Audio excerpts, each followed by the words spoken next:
La légende du coq.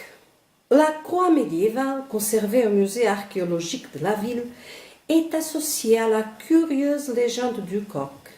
D'après cette légende, les habitants du bourg étaient alarmés par un crime qui avait été commis, et plus encore par le fait de n'en trouver le criminel. Un jour, arrive en ville un homme de Galice, sur qui se portèrent immédiatement les soupçons.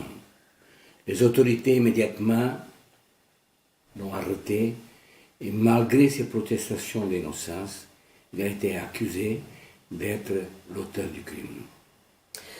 Personne ne croyait que cet homme se rendait à Saint-Jacques de Compostelle pour accomplir une promesse, qu'il était un fervent dévot du saint que l'on vénérait à Compostelle, aussi que de Saint-Paul et de la Vierge.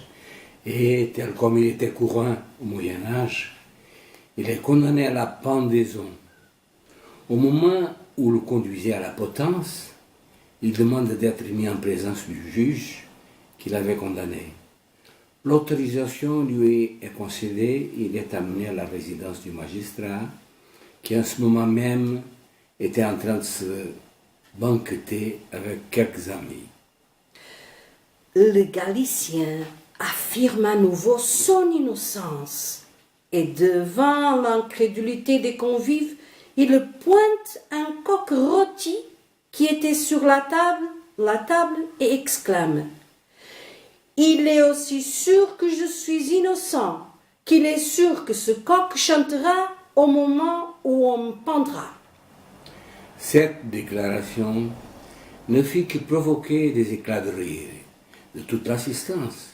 Mais sait-on jamais, personne ne touche le coq.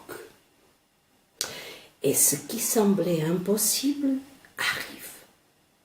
Au moment où le pèlerin allait être pendu, le coq rôti s'élève sur la table et chante.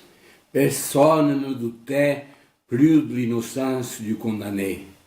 Le juge court à la potence et quelle n'est pas la stupéfaction quand il voit le pauvre homme avec la corde au cou, mais le nœud refusait absolument de se serrer.